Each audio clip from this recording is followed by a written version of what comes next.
What does Dude Looks Like a Lady, Livin On A Prayer, You Give Love a Bad Name, Angel, Livin La Vida Loca, and I Was Made for Loving You all have in common? They were all written by today's guest, legendary hit songwriter, producer, Desmond Child. We discuss his just published autobiography, Livin On A Prayer, Big Songs, Big Life, and what writing it over 7 years taught him about himself. He discusses his very successful collaborations with Bon Jovi and Aerosmith, what he learned most as an outside songwriter working with established bands, as well as his very successful collaboration with Ricky Martin, and much, much more. If you're a songwriter, producer, looking for great insight for your own career, this is simply one episode you can't afford to miss. Insiders, are you ready?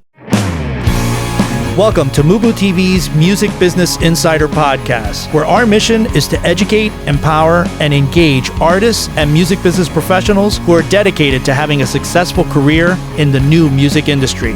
Here are your hosts, Rich Ezra and Eric Knight. Welcome back, Insiders, to another episode of the MUBUTV Music Business Insider Podcast, where our mission is to educate, empower, and engage your music career. On today's podcast, we have a very, very special guest. We welcome legendary hit songwriter-producer Desmond Child. We discuss his many collaborations with Bon Jovi and Aerosmith, the most important things he learned most as a songwriter working with established bands, as well as his collaboration with Ricky Martin, and much, much more. This is one episode you don't want to miss. But first, a word from our sponsor. Hey Insiders, are you looking to take your music career to the next level? Then you need to know about the Music Business Registry. The Music Business Registry is the leading music industry publisher of the most up-to-date contact information for major and independent record label A&R, music publishers, artist managers, music attorneys, music supervisors, and much, much more. The Music Business Registry is the trusted industry standard and source, serving the music business community for over 28 years with the most accurate and up-to-date contact information available. Their titles include the A&R Registry, the Film and Television Music Monthly, the Music Publisher Registry, and the Music Attorney Registry. All of their publications are available in print, PDF, CSV, or online subscription. Visit them now at musicregistry.com and receive a 10% discount by using coupon code MUBUTV10 at checkout. That's musicregistry.com, coupon code MUBUTV10. When you're ready to put your music to work, musicregistry.com. Welcome back, Insiders.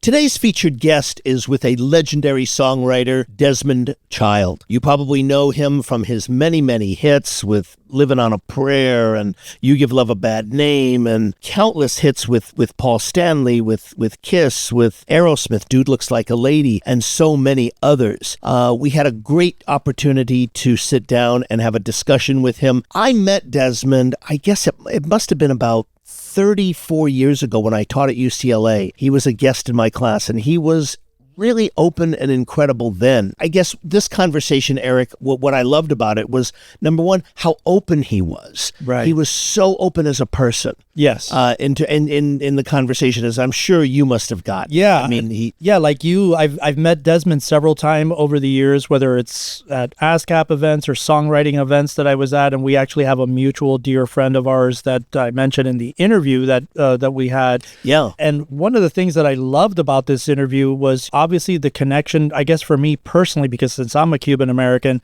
that he came from Cuba early on with his mother and family, and that struggle. It's almost like the story with Rudy Sarzo that we had, the similarities with Rudy. Yeah, exactly. And I just love the fact that, which I wasn't aware that he grew up in Liberty City, which was not the best part of town over there in Miami, and just that struggle and the whole focus that he had with his mother and trying to get him and his mother and his family out of where they were at, which he talks about quite a bit. Also, one of the other things that I thought was just, I loved how he approached songwriting, which actually helped me quite a bit, even listening to this episode, moving forward from me as a songwriter, just how he approached the archetype of writing that song, of the song, like coming in with that hook, You Give Love a Bad Name, I Hate Myself for Loving You, Livin On A Prayer. I mean, those are just iconic. I mean, you listen to it now, and obviously because they become so legendary, maybe coming into a session, you're like, what the hell is this person talking about? But the way he describes of how he built those songs to me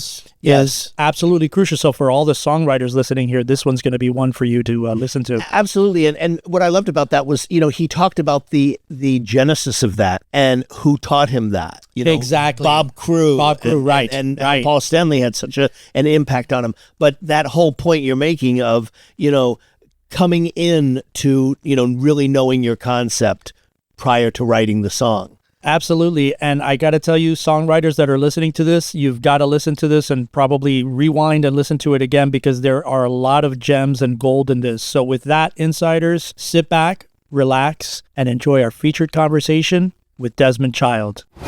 Hey, Desmond, congratulations on your book. I got to say, when I read it, I was really, really, really knocked out. You have written a great autobiography called Livin On A Prayer, Big Songs, Big Life. And, my first question for you is about that process itself. I mean, how did you feel about reflecting on your entire life? And more importantly, what did you learn about yourself in the process of writing it? Well, I mean, the book took 7 years, so I call it my 7-year jailhouse confession. It was really more of a reckoning, and it really started out with me just wanting to put down in words and I have sons, Roman and Nero, and I've been gone a lot. I've always been a studio rat. Which I come home late, they're asleep. I wake up late, they're gone to school, and I didn't want to just be daddy with the open checkbook. I wanted them to know me. So that was my first intention. But I guess I got to know me myself. In other words, I'm the one who had to, introduce myself to myself, because when you're in the hustle of life, someone like me, I just keep going to the next. I don't cry over spilt milk. I mean, I've written thousands of songs. Only a handful of those really ever made it in comparison to how many songs I've written, and not everything works out. So you just kind of go to the next, and it was time to kind of look back and see, what I've accomplished, take responsibility for the people I've hurt and the wrong turns that I took, and then acknowledging how my life went right. And that was when I met my husband, Curtis, and he's been like the absolutely most patient, loving person and tamed me, let's say. Okay. It's interesting in listening to you as you speak about that, because, one of the things that one gets from reading your book is that you are that person who's just go, the next thing.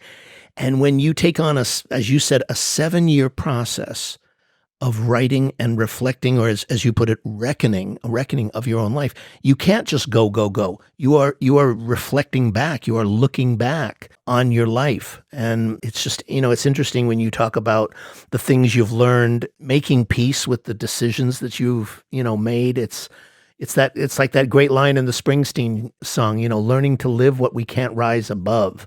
And that's kind of like, as I'm listening to what the reckoning, I think, is about. But you did such a beautiful job in expressing that so openly and honestly throughout the book about so many areas of your life. I had to commend you on that. Thank you. I just still have so many dreams, so many things I want to accomplish. And I just turned 70. And, this was like last week. So it was like I turned 70. And then all of a sudden, it's like I crossed a line. And now it's different.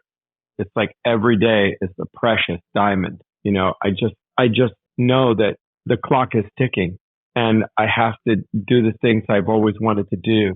So yeah, I do my day job. I'm still writing, especially with young production teams like Rock Mafia, and hoping that I have another hit, because, that's like being a gambler or something. You just think that, well, next time I'm really going to hit it big. And so I still do that. I don't let that go. But I have, other things I'm doing. I've been working for a very long time on a Broadway musical, and it's the true story of my family before and after the Cuban Revolution, the aftermath of the Cuban Revolution. And it's set in Havana in the 50s into the 60s. And my collaborator, David Sigerson, and our book writer, Jeffrey Hatcher. I mean, we've just like hung in there. We've had many different directors. We've had workshops. Ariana Grande was in 2 of them when she was 16. I mean, we just keep going. And now we're getting ready to have our first workshop in many years in the beginning of December in New York City, and with a new director, Adrian Campbell Holt. And, it's like, I want that so bad. I just love Broadway and telling a story in a longer arc than just a 4-minute song, where you go in one door and then when you leave, you're transformed by what you saw. I mean, that happens to me, when I go to see masterpieces like The Light in the Piazza or West Side Story or something like that. I want to create something that important. And that's a, high mountain to climb. But, I'm doing that. I wrote my book. So now we're working on the documentary of my lifetime, my personal and career. And so all of these things are kind of legacies. That's the phase that I'm in now. Because I want my sons to be proud of me and, to understand why I sacrificed as much as I did and why they did also to achieve what I did. Absolutely. And this is Eric Desmond, by the way. Thank you so much for joining us. And, it's funny that you talk about the play that you're working on, because I'm Cuban American. And so that's something that's very near and dear to my heart. My parents came from Cuba when they were very young, right before Castro took over. So it's really interesting. And you and I actually have a mutual friend. You went to school with a very dear friend of mine, Melody Leeds, which I know you know Melody very well. Oh, And yeah. I mean, I write about her mom, one of my most important mentors. yeah, Mrs. Leeds, yeah. yeah. So she was a major part of because I'm a singer-songwriter as well too. So she was somebody that was a mentor to me. And so it's just fascinating to hear that you're getting ready to embark on this journey with this musical, because I think it's going to be great, so very excited for that. I wanted to ask you, Desmond, early on in the book, you write about that, Paul Stanley became a fan and more importantly, had a huge influence and changed you as a writer. Can you elaborate more on this? When I was in my group, Desmond Child and Rouge, and we were making our first album on Capitol Records, we were still gigging, and we did a gig at a place called Trax, Trax, on West 72nd Street. And we're getting ready to go on, and this guy pokes his head behind the curtain. We're just standing behind the curtain. He says, "Hey, I'm Paul Stanley of Kiss." And it's like, we didn't know him from Adam because we never saw his face. We didn't know what he actually looked like. He said, "I just want to let you guys know that George Harrison of the Beatles is in the front table." It's like, oh, wow. I almost, fainted. And then he came back after the show and he said, I think you're great. I mean, let's write a song together. And I said, okay, well, why don't we write a song for my group and then I'll write a song with you for your group.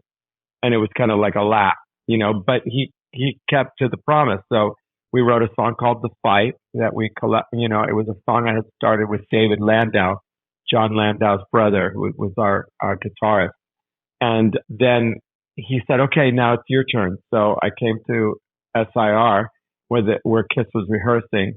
And during their lunch break, there was this big, huge, 9-foot piano with a big canvas cover off to the side because, Kiss doesn't need piano. And we rolled off the top and we sat next to each other and we wrote, "I Was Made for Loving You."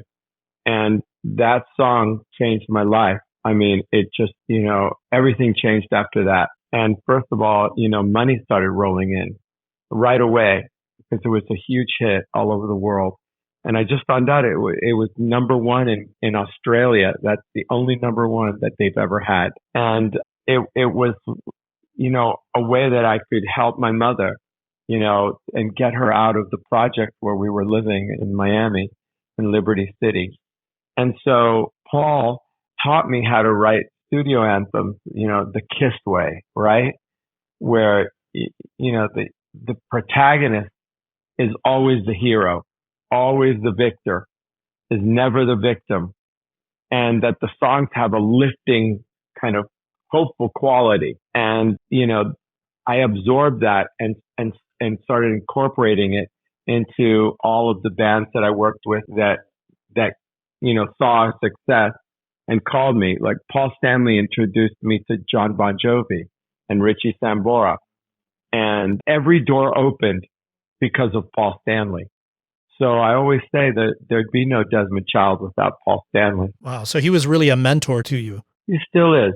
I mean, the guy is, a wise man. He always was, even when he was young. He always had great advice, and he kind of said it in a very serious way. At times I remember feeling intimidated, kind of like, oh gosh, will I ever, be as great as him, right?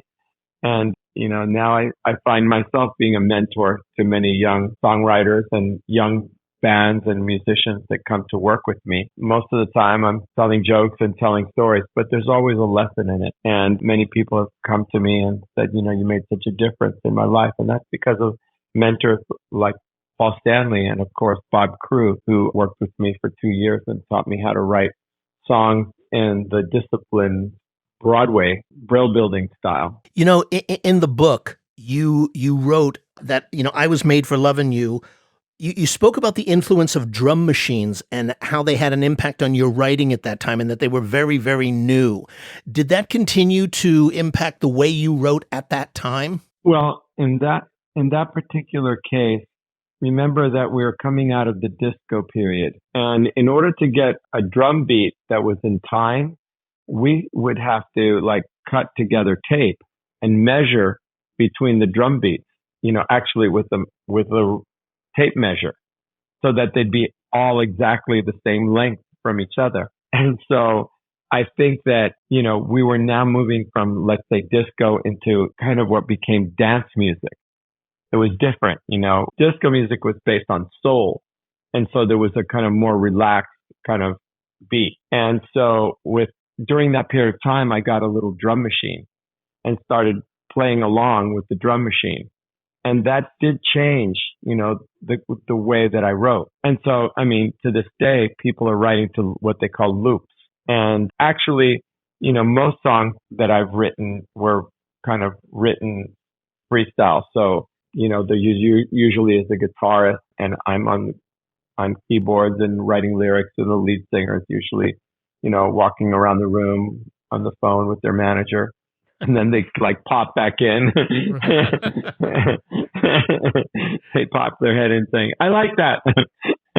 I wanted to ask you, Desmond, and you alluded to him earlier. You mentioned Paul Stanley on one end and then Bob Crewe, which was another writer who had a very strong impact on you and who used to say that inspiration is not the point, perseverance is, and get your story straight and go from there. The story is the foundation. The lyric is your script. Can you tell us how you met Bob and how this creative philosophy impacted your songwriting? Well, I met Bob through my very close friend, Elliot Hubbard, who was one of the owners of the club called Reno Sweeney. And after Reno Sweeney closed, he went on to work as a publicist at Epic Records in the PR department with Susan Blonde and all of that. And he was going to, I guess you're not supposed to say, but he was going to, AA, and you're supposed to stay anonymous, right? But he met Bob at one of the meetings, and Bob had changed his life completely because he had moved to New York from LA, and in LA, he actually was crossing the street on Santa Monica Boulevard and got hit by a car. And, broke his leg from the knee down in 28 pieces. And so he suffered his whole life, trying many surgeries, trying to repair that. But he tells the story about how he was drunk when he was crossing that street. And that from that minute on, he got help and was able to stay sober the whole rest of his life. So when I met him, he had gone to New York. And it was like him coming back to New York where he started out. And he had an apartment on the East Side with very beautiful paintings by Victor Saul and American Expressionist paintings. And then he had a little writing room on 56th and Broadway in a brand new building. And it was just one room. It was a studio apartment. It had a kitchen and a bathroom in just one room. And it was white Berber carpet kind of thing. There was nothing on the walls, no, gold records or anything, just empty walls, a black piano, the same piano he'd always had. And he didn't ever play piano either. He couldn't play one note on the piano. This was for his collaborators. A hard wooden bench for that. And then he had this very looked comfortable leather stool with arms and swivels and all this kind of stuff. And he had a stack of empty yellow pads and pencils that he would be sharpening in the kitchen on this electric sharpener. And they'd be very sharp and very perfect. And then we'd sit there, and he taught me that you don't even start a song until you have an idea of what the song's going to be about, a topic. Better yet, a title. And better yet, a title that has irony, a title that has tension of opposites. So he taught me to write titles like You Give Love a Bad Name, Heaven's on Fire, I Hate Myself for Loving You. How can we be lovers if we can't be friends? It just goes on and on and on. So many songs that I collaborated on, I would always try to have one of those titles in my back pocket. And I did when I met Bon Jovi, and I had in my back pocket a title, You Give Love a Bad Name. And I pulled it out, a piece of paper, folded in my back pocket. It was ripped off the top of a piece of paper, and it's scribbled on. And I said the title, and John, who I just met, like his face lit up. I don't think I saw that many teeth ever on a human being, and it's like his face lit up, and he threw down Shot Through the Heart, because he had a song before that called Shot Through the Heart on a previous album. And so then, we kind of brought it all together, Shot Through the Heart and You're to Blame, Darling, You Give Love a Bad Name. And then it was our first three-way fist bump in the air, and we never looked back. So the idea of knowing what you're going to write about and then going for it, it all galvanizes, because if you know what you're going to write about, then almost it's like it clears the table of the millions of possibilities, right? There are a million possibilities that a song could be, or a million possibilities of a way one lyric could go as opposed to another. But once you're clear about where you're going, all those millions of possibilities just blow off the table. And all you're left with is the core element of what you want to say and how it's going to be put in the style that you're going to set it. And so that's like the key. Once I understood that, which really came from Bob Crewe and also, the work I did with Paul Stanley, then I started having nothing but hits, because the songs had a lift, they had a focus, and it kind of became a style. So it's almost like you had the hook before you had the hook. Yeah, I mean, that's kind of it, I guess. But it's like having a brand really in a title. Right. Livin La Vida Loca. That's a brand unto itself. And a conversation I had a lot with Dave Stewart. He always said songs are brands. Trademark them. Create products with them. Write a movie with that as the title. I mean, there's so many things that can happen if you have a great title, like Pretty Woman, right? That was a movie. That was a song. Started with the song. See what I'm saying?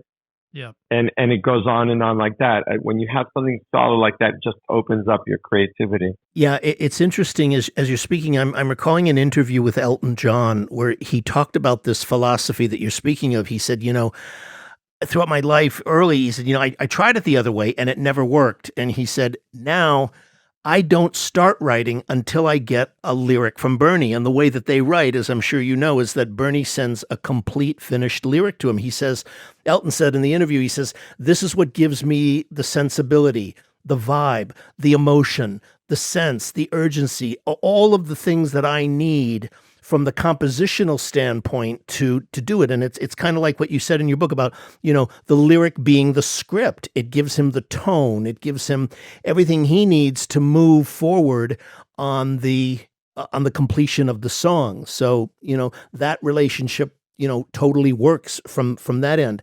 I want to ask you another question on the creative side of writing, because this I thought was a really interesting point in your book where you talk about this. With Kiss, with Bon Jovi, and with Aerosmith, you write, you're stepping into an established working relationship.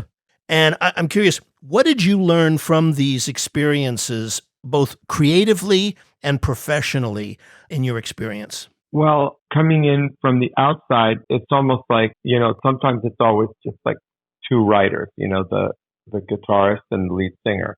And often they are rivals. And so often they play out their rivalry in the creative process. So having a third wheel like me, I help to say, okay, you're right about this and you're right about that. Now let's try to strike a balance here, or at least bring out the strength in both of those approaches. So it's become a kind of a way of, keeping people getting along, and then you have to you can't stick with one person and always agree with them and leave the other one out, because that's a good way of getting thrown out of the session. You have to make a balance and make everybody feel acknowledged and right. And that's hard sometimes for people to do for each other when they're rivals on stage, because that's what makes it electric and fun, is when you go to see two guys that are fighting for the spotlight. And so, or girls, I shouldn't say guys, or others fighting for the spotlight. And I wanted to ask you, Desmond, in both bands, Kiss and Aerosmith, you encountered that creative pushback attitude of, we don't need to co-write with anyone. How did you overcome that? Well, by delivering and coming in with ideas that they couldn't turn away from. And unfortunately, it's not the bands that created that kind of thing, it's the critics. Because, they're always saying, well, who wrote the song? Who wrote more of the song than the other one? Did John write that song, or did Paul write that song? Did they ever really co-write together? Why are both of their names on that song? And, this all, from Dylan, Woody Guthrie and Dylan on, people were singer-songwriters that were telling their truth and being confessional about their lives in the music. Joni Mitchell, Laura Nyro, Carole King, they were writing they're bleeding onto the paper, their heart. Then there was always pop music where the pros like Carole King and Jerry Goffin and Barry Mann and Cynthia Weil and Ellie Greenwich and Jeff Barry, they were writing the hit for different groups and different artists. And Bob was part of that. And, he was collaborating with Bob Gaudio. So he was kind of writing like me inside the band for the 4 seasons. And so this whole pressure on bands is also exacerbated because the managers and the lawyers know that they can make publishing deals where the money's up front. And that's when they grab their percentage off the top to keep their own life going. But then what happens is, in order to get that money, the artist has to agree to have a certain percentage of an album that they actually co-wrote. And sometimes a lot of these people aren't good writers.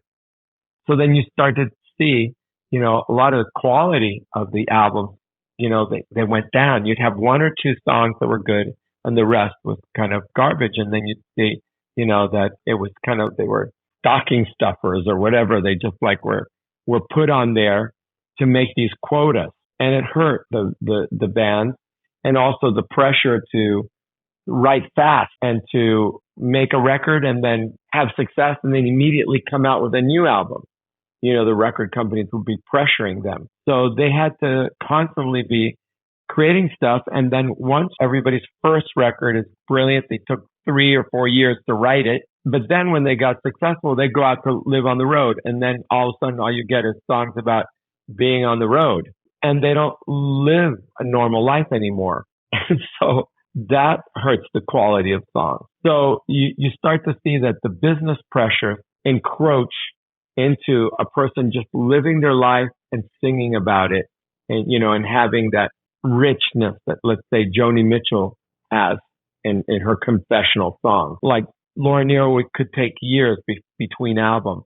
Look at Sade. She could take 8 years between albums. These are true artists. But when you're in that thing where you have employees, you have roadies, you have people that drive trucks, you have families, you have ex-wives, you have all of that pressure to come up with money and a way of life for all the people that depend on you, the pressure is enormous. And then you have critics saying, did they really write that? It's like, instead of like grabbing like a fantastic song. I mean, perfect example is Aerosmith, because, they sang a song for a movie that Diane Warren solely wrote. I don't want to miss a thing. To this day, Aerosmith cannot do a concert without that song. They cannot. People go there to hear him sing that song. And so it's like, wow, doesn't that show you everything? People like Diane, she's in her studio writing songs night and day, even on weekends. And, if I know that her lights are on because she's texting me that she's at work, I better start working on that song right now. Because I can't let her get that far ahead of me. Yeah, exactly. And so she's like my best friend and best rival, because she inspires me to keep going and, try to beat her if I could possibly do that, which I can't, because she works so much more and she's so much just self-contained. See, I can't, the way I've set up my creativity, it's like I have to collaborate. So I have to wait for so-and-so to be ready to write with me. I have zero inspiration to sit down and write a song by myself. I've only done that once recently, which was, I used to write solely for my group, Desmond Child and Rouge, but I was asked to write a song for Barbara Streisand, and I did. I solely wrote it, and it was hard to do. Took me weeks to organize the song, and it's called Lady Liberty, and it was on her Walls album, and it's just come out again on her Evergreen compilation, 60 Years at Columbia Records, and that song was chosen to be in there with the great songs, that she's performed that are epic. So I'm very proud of that, but I enjoy collaboration. It's more fun to be in the sandbox playing with somebody than just sitting there, playing in the sand by yourself. Yeah, exactly. So, on your own. Yeah. On your own, it's like, that's no fun. I love the camaraderie and the gossip and the laughs and, the tears, everything that comes out of relationship. Yeah, exactly. Joni Mitchell has talked about, there is that hibernation, that isolation period that she goes through, and she talked about her creative process that, does not have the camaraderie, does not have the gossip, does not have, she says that all comes when she goes into the studio to record with everybody, but that's long after that process. Let me ask you something.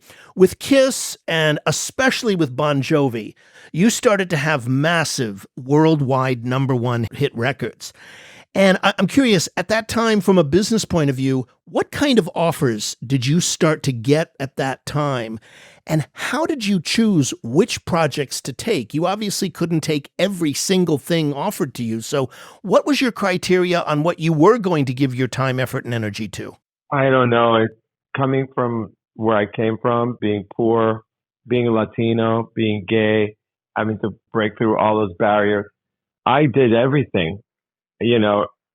From somebody famous to somebody not famous to, I just worked constantly, and I didn't really have that much discretion. And luckily with the skills that I gained, working with Paul Stanley and Bob Crewe, I was able to help people have hits that may not have had. And so then all of a sudden they were able to keep going. So, I didn't pick and choose. I just took everything. But the thing I realized was, because of my need to want to be successful financially, really in the back of my mind, I just didn't want to be poor again.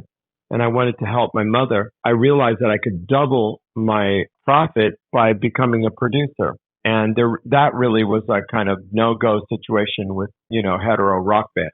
They were okay to be collaborating with me, I guess, as an equal, but not really, because they're a star and I wasn't. So already there was an inequality in that relationship. Being the producer is being the boss. And many of these bands, they didn't want a gay guy being their boss. And so that's one of the reasons why, in corporate life, there have been so few, mega moguls that were gay. They always were kind of like the sideman, kind of necessary, but never the top. And that's the, male dominated hetero world that we live in.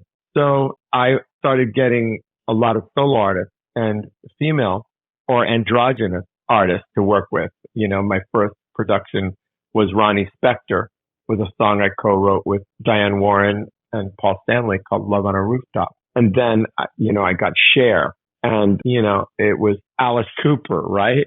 Meatloaf, Ricky Martin, Joan Jett. See the pattern there?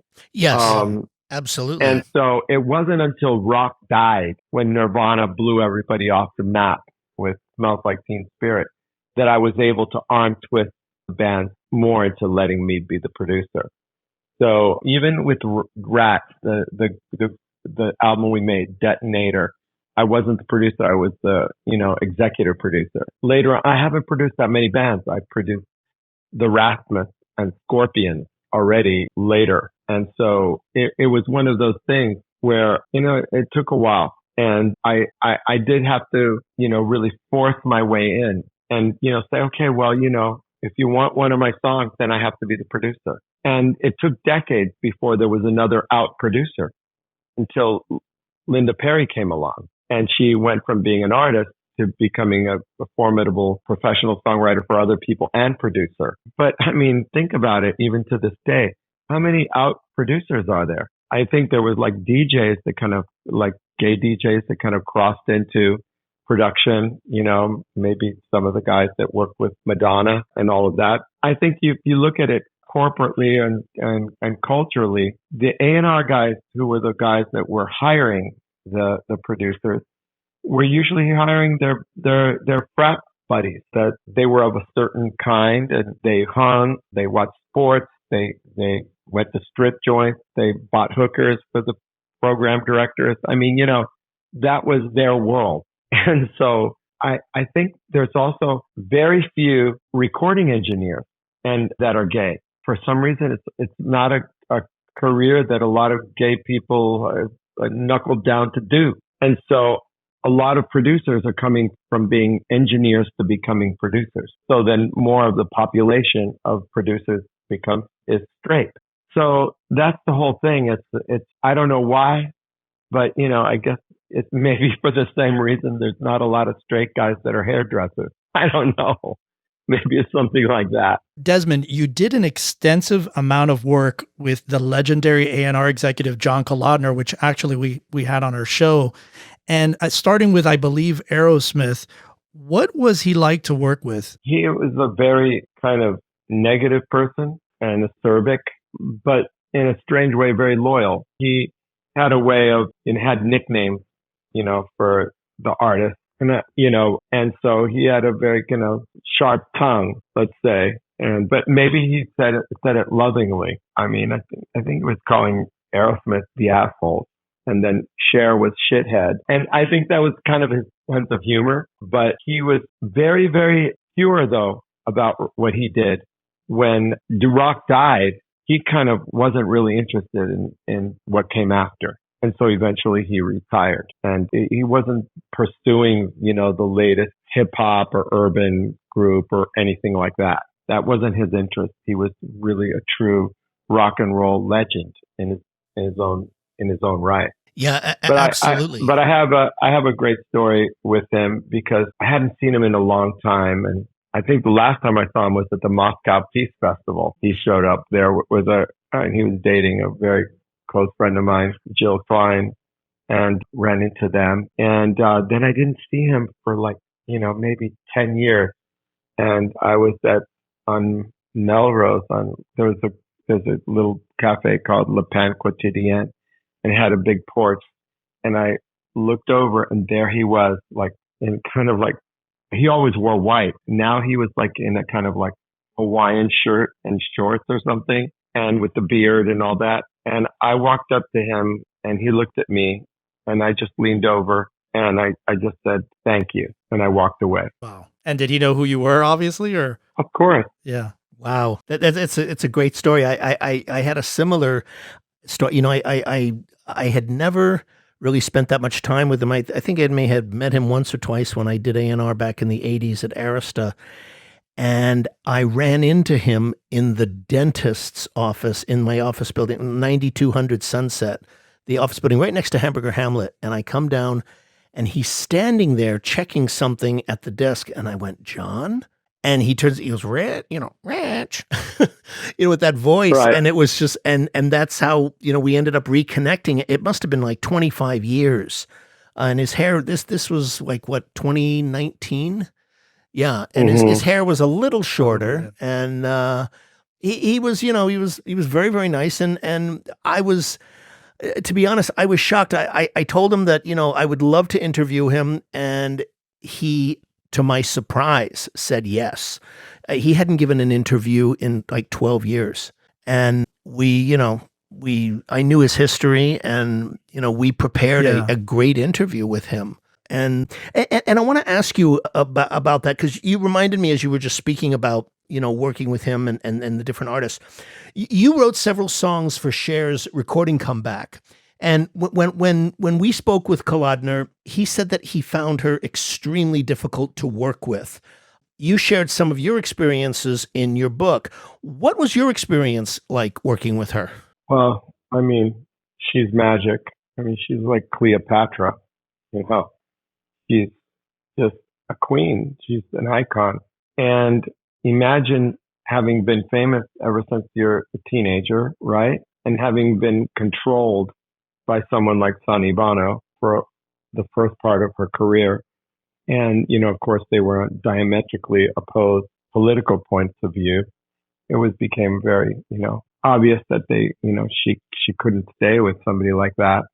And she's been so extraordinary. But imagine being in the public light, being a tabloid fodder with, if you have her on the cover of the Inquirer, people are going to buy it. So intriguing, just such an, intense thing to be her. And, she also has this wonderful quality when the cameras turn on, she can be so natural and make you feel like she's your best friend, just, talking about personal things, and makes you feel so like that. But, when I was working with her, she was under a tremendous amount of stress because she had made one movie after the other.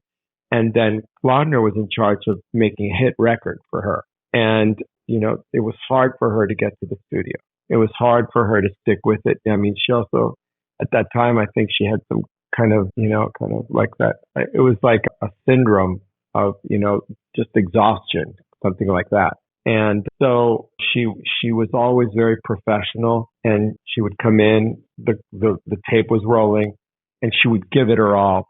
And then, then she would pull in because she didn't have any energy to be just, your best friend. And at that time, I was also going through a very difficult time. I was in a kind of mind control cult. It was like a truth cult. So I had a lot of that going on for me, and I was like confronting her, because that was kind of part of the cult was the, truth telling, confronting somebody, and I think I was very unfair to her, demanding of her that she, be the way I wanted her to be. And so I think that, there were times when I made her feel very uncomfortable. So I take responsibility for that. So, I mean, all these years, we've never really been friends, except we have a very close mutual friend. So she's very kind of to me through her. And she'll say, oh, give Desmond my love, but keep most of it for yourself. Great quote. So, I would love to work with her again, now that I'm a different person. And also, I know she's not a different person, but I think I'd be a better person for her now. Desmond, I want to ask you regarding songwriting, what do you ideally need from a co-writer and a collaborator? What do I need? I mean, there's an imaginary sacred circle, when you go to collaborate. And that's when you have to put your phone down. That's when you have to turn it off. And that's when you have to give each other 100% attention. And then you can say, okay, let's take a phone break. Then you can go back to, checking up on, right. What your manager is saying or whatever, or your agent or whatever. But then when it's time to work, I expect 100% attention. And that's when the most productive work happens. somebody who's always leaving the room, talking on the phone, and then you're just sitting there waiting. That's happened before. And I've confronted people and they didn't like me because I said, you know what? If you don't get off your phone, we can't continue. Why don't we reschedule for another time? Because I can be tough, and because I'm not scared of anything. I grew up in the ghetto, so it's like either people like that or they don't. Yeah, there's this great, as you were speaking, I was recalling, there's a great documentary on Jimmy Iovine and Dr. Dre called The Defiant Ones. And there's a story in there that's very reminiscent about what you said. Tom Petty told this story that when Jimmy Iovine was producing him, he had that syndrome. And Tom tells the story in the documentary where he says, I literally, with a pair of scissors, went over at one point when I got sick of that and literally cut the cord of the telephone when he was in the middle of a conversation and said, are you working with us or are you on the phone? Because he said it became such a bad habit of constantly being on the phone and, pulling his attention away. And so, I totally hear you. That's about, focus and, it's about respect. Exactly. Right. Yes. And it's focus like, and what, respect. Your time's more valuable than mine. Yeah. And that I don't stand for. I want to ask you something else on this because it's another dimension, but it was a very, very powerful story that you told in your book. And it was about your work with Meatloaf on the Bat Out of Hell 3 album, where you endured his rage and his abusive behavior. And you write in the book, it's so poignant when you said you ultimately came to understand it.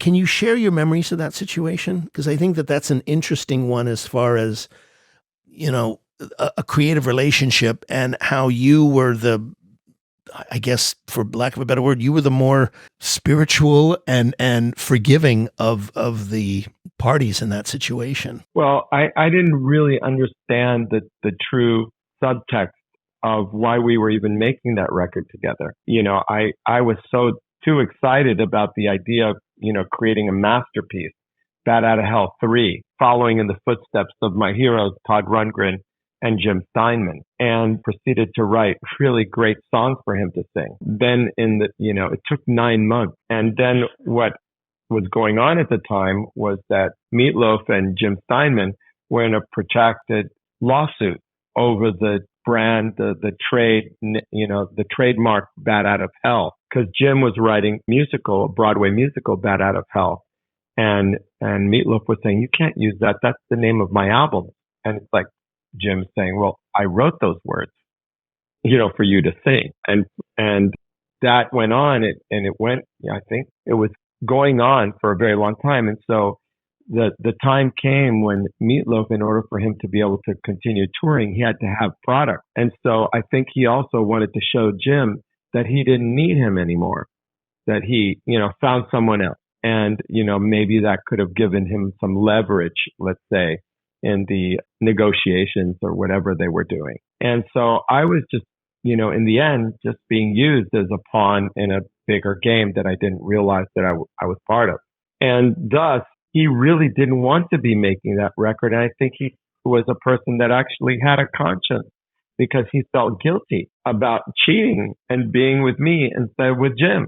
And so then all kinds of like negative things started to happen. Him and his manager, Alan Kovac at the time, were insisting on making half of the record Steinman songs that Steinman had released on other records, like It's All Coming Back to Me Now, the one that Celine sang, Land of the Pigs, that was from some vampire musical that Jim had done. And there were songs that were from Jim's solo album. And so they pulled together, like 7 more songs. And so I think the album had like 14 songs on it. I mean, it took like forever. And each one of those songs was, from 4 to 8 minutes long. And none of the sections were ever in the same key or, it's not like you could just, copy and paste this thing together. And also the sound of the record had to be, enormous, had to be, epic.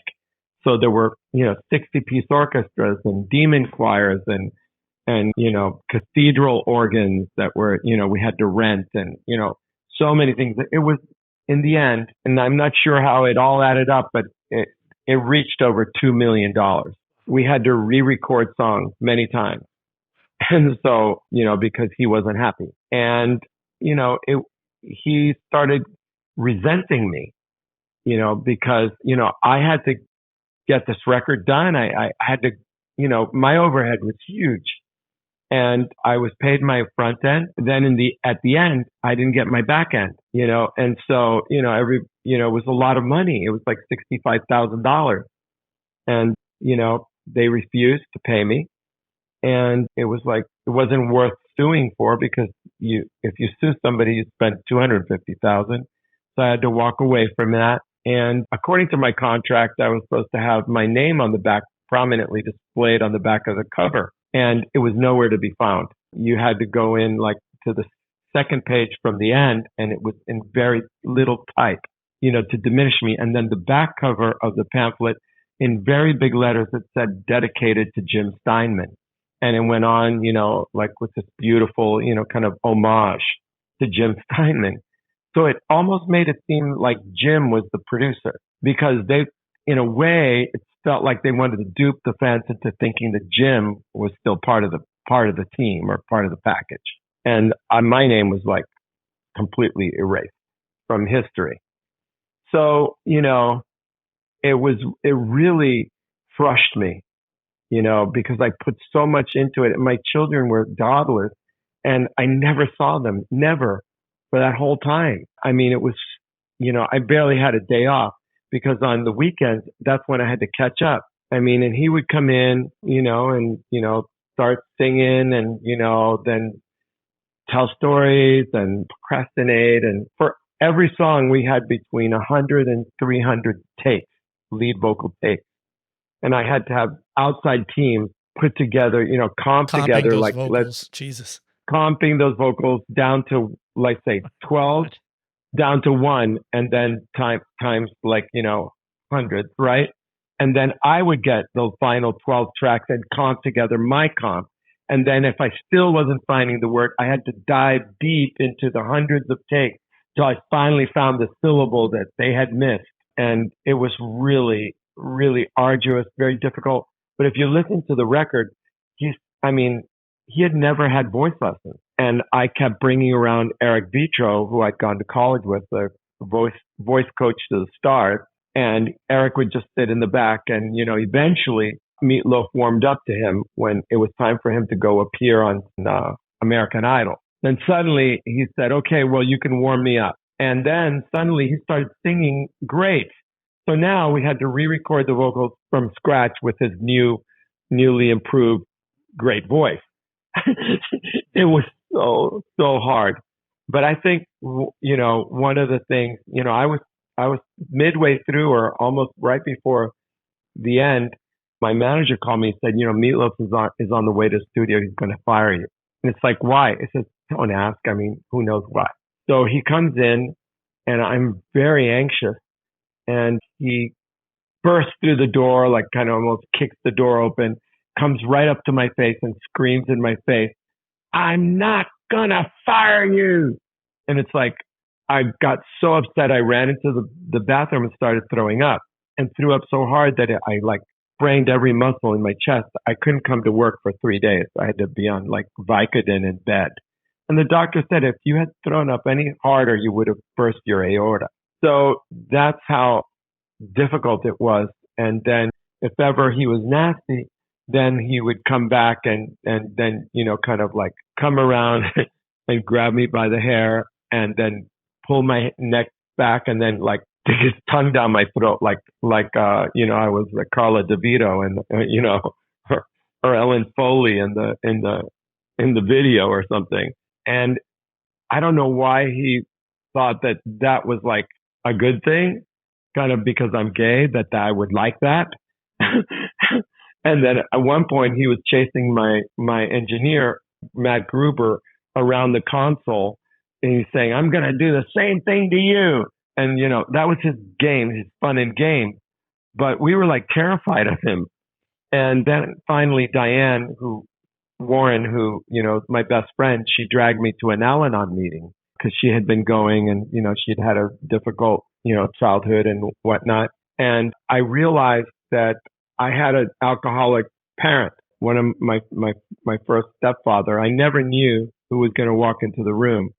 And so I would adjust myself to try to make the peace, or to make him stop, or being abusive, or all of that. And then I realized I had no skills whatsoever on dealing with difficult people like that. And so I started going several times a week. And then I started coming to the studio, and I think that he sensed that I was different, and he started backing off. And then we were able to more productively finish the record. But, it was so soul crushing. And what really hurt, though, was he finally went back to Steinman, and they made their last album together. And both of them were actually on the cover. And I think that was supposed to be Bat Out of Hell 3. And he had the Bat Out of Hell 3 taken off of Spotify. Like, you can't find it anywhere. And he had the U.S. right to it. And in Europe, you can, because I think whoever it was that owned the global rights still has it, and it's available there. But it's like, what I never got a chance to tell him was that behind the scenes on the Steinman songs, I was sending Jim the rough mixes and trying to see if he had any advice, or he always complimented. He gave it his blessing. So I was incorporating Jim into the process quietly while they were in the middle of their lawsuit, because I wanted it to be right. I wanted Jim to be happy with the way the songs were being interpreted. And so I never got a chance to tell him that, which I really regret. He passed away a few years ago from COVID. But still, you still can't get the music. And that's really unfair to the fans, because especially the fans of Jim Steinman, because those are brilliant renditions of Jim Steinman's music. So I'm hoping that whoever is in charge of the estate will realize that Bat Out of Hell 3 does exist, and that is a very, kind of like a final chapter to the trilogy that has worth and value. And the final record he made is more like the coda of this trilogy. And so, what can I say? It was one of the hardest things I've ever gone through. And you know what? I lost a lot of money doing it, because my overhead was so high that, I didn't make anything, because the album was so expensive and never recouped. And I didn't get my back end. So I went into my own pocket by hundreds of thousands of dollars to be able to stay in and not walk away. Desmond, what are your thoughts about the advent of songwriting by committee, and there being like 7 or 8 songwriters on one song who never really interact with each other and, seem to write snippets and pieces that get put together to form a composition? What do you feel about that? Well, I have a song that kind of was done that way. My latest hit, Ava Max's Kings and Queens, which was an interpolated melody. The chorus is an interpolated melody from my original song, If You Were a Woman and I Was a Man. That was the predecessor to You Give Love a Bad Name musically. And there were already 9 writers on the song. And then, I think now there are 11 writers on the song. And I know for a fact, because I spent some time with Yaka Erickson and Madison Love and Circuit, that they all really contributed a lot to making that song happen. And I'm appreciative of it, because, it's a huge success all over the world. And I think it's okay. It seems like it could be really fun in a way, because, I had a lonely childhood, and the idea of like being in a gang or being on a team appeals to me. And like, for instance, the song, that was a interpolated, it used a piece of Livin La Vida Loca, the main hook, in the song. I don't remember how many co-writers were on that song, but before they put the song out, the label said, hey, you can't just put Livin La Vida Loca in there. You have to get a license for the use of it. So they came to me and my collaborator, Draco Rosa, and they asked for permission, and they gave us 25% of the song that he and I split I have 12 and a half. He has 12 and a half. And then the rest of the writers, I don't know, 3 or 4, split the rest of it. Then they did this documentary, and this guy, one of the guys in the band, says, you know, we thought we had like the biggest hit in the world, and suddenly we get a call from our lawyers that Desmond Child is after us, and Desmond Child makes more from the song than we do. He like said this, and I didn't fight it. You know, I was too busy, but I get hate mail from Cisco fans saying, you did him wrong. You're a greedy bastard. You this and that. Why'd you steal the song? And it's like, that's not how it went. They asked for permission first. We probably could have gotten more than the 25%, considering that Livin La Vida Loca was one of the biggest songs in the world at that moment, a couple of years before that. And sort of like, wow. Sometimes it gets complicated, but I guess for their documentary, they needed drama. Right. And so they threw me into the fire to get that drama. Yeah. Threw me under the bus. Threw me under the tour bus. But that also sounds too, Desmond, quite frankly, when I hear things like that, especially from an artist who actually did the song, that they truly, and I'm being sincere here, they don't truly have an understanding of what music publishing is all about and how those situations in real life work.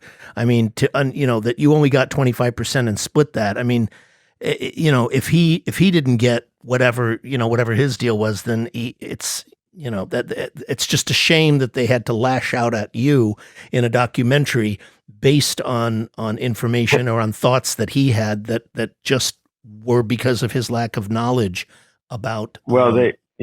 I don't even think it was him that said it. I think it was one of the co-writers or the other guys in the group or something. I don't know. It was like, wow, that's not how it was. That's a complete lie. And it's kind of made me look bad. So on my Instagram, I get these haters and I explain it and then I block them like for good. You know, any haters that come on, we just like, that's it. You're gone. Absolutely.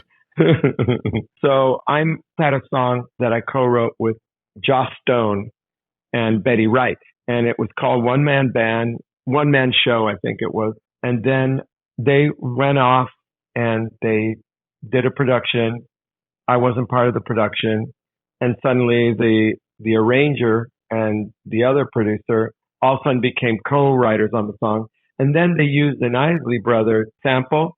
And then they added another 4 people to the song that they sampled. And it was like a loop or some kind of R&B loop or something. And so it was like suddenly a song that I wrote with 2 other people became a song with like 7 people. And that was like without my permission. And suddenly I was like being told that I was diminished down to like nothing. I mean, it's so crazy. When the thing is like with AI, which is a big problem now. Right. Because they've gone in there and what they call scrape the internet, Spotify and YouTube and everything for all this content. And there's no consent to use my music. There's no credit and there's no compensation.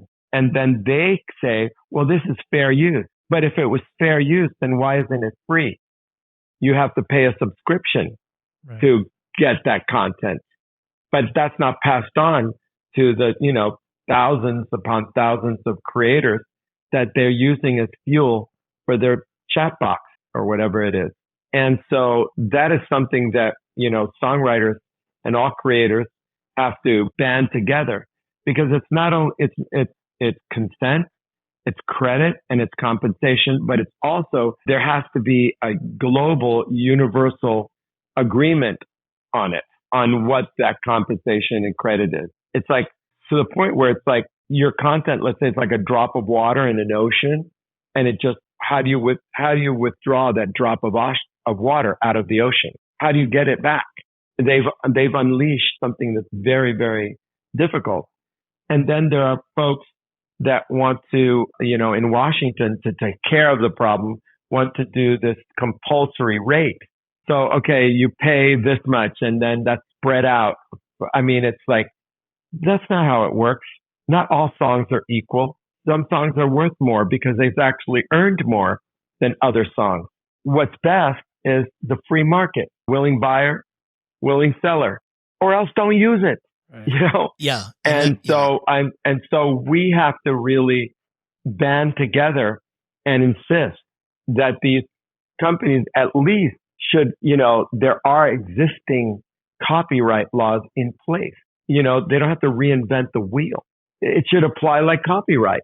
You can't use somebody's stuff without getting their permission to do so, giving them a credit to do so, and paying them. It's like, that's like elementary, my dear Watson. Hey, Insiders, we hope that you've been enjoying our featured interview. Stay tuned because we've got so much more value coming your way. But before we dive back in, a word from our sponsor. So, hey, Rich, tell me a little bit about the Music Business Registry. Well, what we are, Music Business Registry is the leading contact directory. We publish all of the most current, accurate, and up-to-date contact information for the music industry. We do directories for A&R. We do directories for music publishers. We do directories for film and television music. We do directories of artist managers, and we do directories of music attorneys. And we also sell other publications too, like the Indie Bible series, the YouTube Bible series, the Indie Spotify Bible series, and other things as well. That's what we're about. So if I wanted to find out, let's say, the music supervisor for American Horror Story, I can kind of go into the Film and TV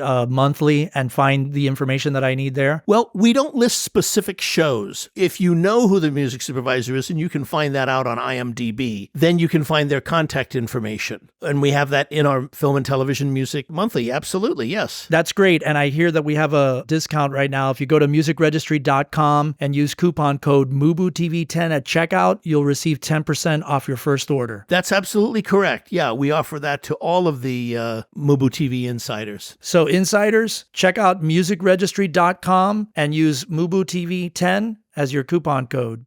The technology and the science and everything behind that and AI, I mean, it's progressed so much faster than the laws can keep up with it.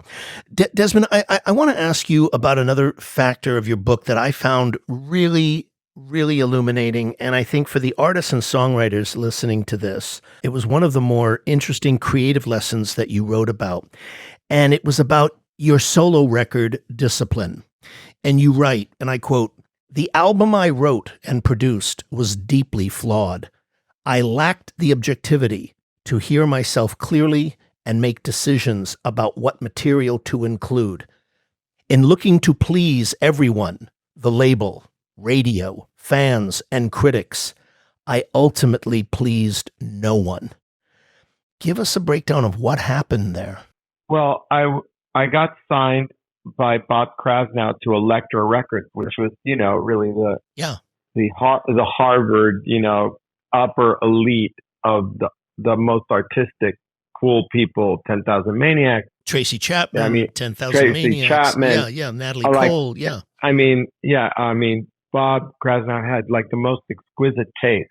And this was like right at the end of rock, remember? Yes. And so now we were entering the world of Mariah Carey and Michael Bolton. And so maybe they thought that I could be like their kind of more artsy Michael Bolton or something. And I had an A&R guy there that really didn't care about me and was like, yeah, do whatever you want. And even my own manager, Winston Simone, he's like, Desmond, you don't need a producer. I mean, who's a better producer than you? And so what I did was I leaned on my engineer, Sir Arthur Payson, and I think I made him co-producer or something, or I forget what credit I gave him.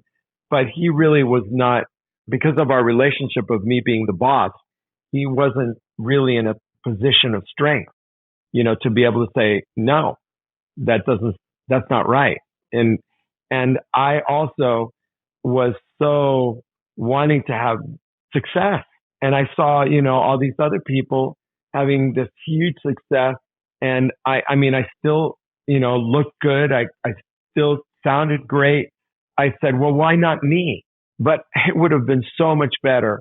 First of all, if just right down to the start, I had been out about being gay from the start. Then the songs I chose would have reflected the truth of my life. I was more truthful on the Desmond Child and Rouge record, The Runners in the Night, right, where, I the first song's called The Truth Comes Out. And it was really about my realizing that I couldn't stay with Maria, with my girlfriend. We lived together. Right. And I grew up and I couldn't stay. And so that's why I was a runner in the night, because I was living a double life, and it's all in there. But nobody cared because we weren't at the right label, and it was 1979, and it was not the time, right? So now I go to 91, and I'm trying 12 years later. This time I'm going to hit the nail on the head. I'm really going to make a commercial record. I could, look at other successful people who have since come out, like George Michael and Barry Manilow and Elton John and all these people. It's like, I should have been out. I should have been like talking about my real life. I mean, I was already with Curtis, who is the love of my life. And, he was my assistant, going all around the world with me to do promotion. Right. And, I think that at that time, I might have been able to recover, but I didn't have the right guidance. And nobody was telling me, like, you're crazy, be yourself, be out. You could break down barriers. You could change the world by being yourself and sing about stuff that is real. And, also I didn't take the time to make a real artistic statement. Like I think Desmond Child and Rouge was much more artistic. I was trying to do what I thought was hit songs. And to me, in the end, they sounded dated. It just wasn't cool. So, whenever I work with people, I remember the lessons that I learned making that record that was to me, so fake. The other day I was speaking to a journalist, and they said that record is his favorite record of all time, and that it changed his life and all this kind of stuff. And it's like, what? Really? It's not good. Yeah. Well, everybody, I guess, has their own interpretation. The great thing, though, on that record was the song that I actually sang a duet with Maria, was a song I co-wrote with Burt Bacharach called Obsession. And that was the other thing. It's like, I didn't know what style to be in, And it's like, I should have gone into R&B pop, like where I started, and not tried to be like Mr., Bon Jovi Jr. or whatever I was doing. It was like so ill-conceived. Did you ever make another solo album after that? No, I never did. And, I threw myself into writing musicals, and I have one that I've been working on for, since 2005. My collaborator is David Sigerson, the artist, songwriter, and he was a record executive for a while too. And a great producer as well. Right, producer, yes. David and Tori Amos and yeah. Tori Amos and oh my God, and the Eternal Flame. I mean, and so when he, I signed him to my publishing company, and he said, "Why do you want to sign me?" I said, "Because we're going to write Broadway musicals," and that's when we started. And so we've been working on this one musical all this time called Cuba Libre, and it's a true story of my family before and after the Cuban Revolution and its aftermath. And we're getting ready. We've had like 6 different directors. Even Ariana Grande was in 2 of our workshops when she was 16. And we're getting ready to start again with our new director, Adrian Campbell Holt. And in the first week of December, very soon, we're doing what they call a 29-hour reading, and they'll be on the December 8th, 2 performances. They're backers audition. And hopefully, everyone will love it. I mean, it's really a masterpiece. I mean, it's great. And it's had such a journey. We've rewritten half the songs somewhere along the way. And I really enjoy that because, it plays to my strength, which is writing for characters, like writing for Alice Cooper, writing for Meatloaf, writing for Joan Jett, writing for, Bon Jovi, writing for Kiss. These are all archetypes. And when you hit the nail on the head with the right lyric and hook to an archetype, and they like merge together. It's stronger than anything. And that's why I think I had all those hits, because I kind of innately understood that. Where it's like I'm a diametrically opposite to Diane Warren. She writes for herself what pleases her. And then, hey, if you want to sing the song, then sing it. You know, she tells a funny story, that she wrote, well, first of all, she had called me in the middle of writing a song called Unbreak My Heart. And she said, do you think this is stupid? Unbreak My Heart. It's like unbreak. It's like, does that sound too country? And it's like, no, that sounds awesome. Finish that song. So she didn't. She gave it to Tony Braxton. And then Tony Braxton came back after she had that huge success and sat there and said, I don't want another Unbreak My Heart. Yeah. Well. And she never did. Yeah, exactly. Yeah. You get what you focus on. I was going to ask you something else, because there's an aspect in your book that I found, as a music business professional, really, really compelling. And I found it so emotionally revelatory on your part. And I want to read the aspect to you. Basically, Desmond, is that, your success with Ricky Martin, it propelled enormous growth in your professional career.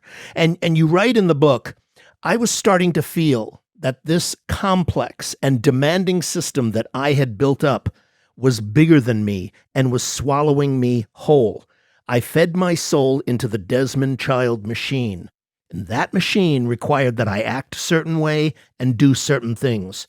I started getting caught up in the matrix of my own making, and that matrix, further fueled by the expectations of others, became simply overwhelming.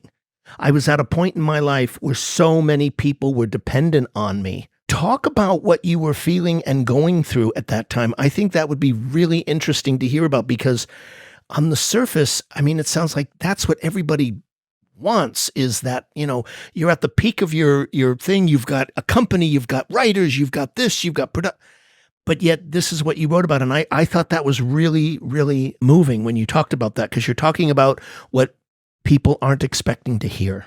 Well, yeah.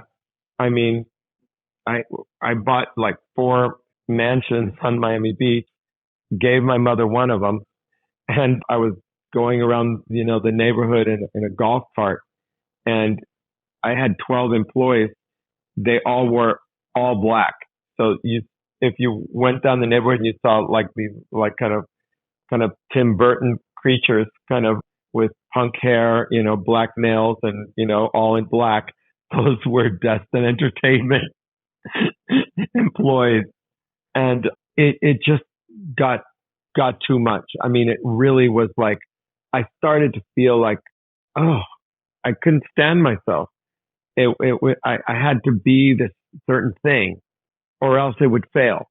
And then I started feeling like, well, I'm not, what am I?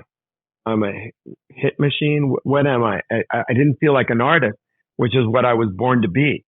Not an artist like performing artist, like an artist as in being an artist, like an artist, like somebody who lives for art. Right. And everything seemed like perfect, but then it all imploded because I just was inside out and made some wrong choices that then made my whole world blow up. And, even Curtis and I separated for a year, a little over a year and a half, maybe. And it was a very lonely, terrible time. And you kind of see it in movies, right? Where the person starts out great and all of a sudden becomes a tyrant.